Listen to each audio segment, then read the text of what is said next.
Bună seara! Vreau să vă arăt și dumneavoastră aici o zeița Fortuna. Pentru prosperitate, pentru economie, pentru orice dorință personală. Voi face un ritual cât de curând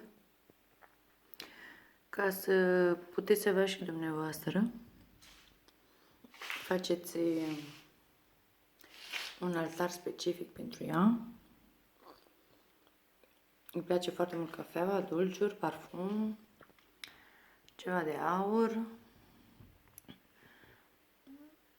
Vă voi specifica eu.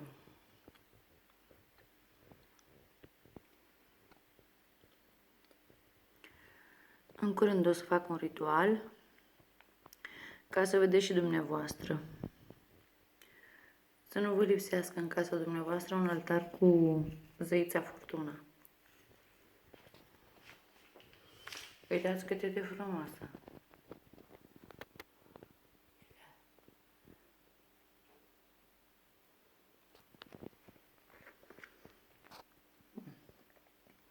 O seară bună la toată lumea!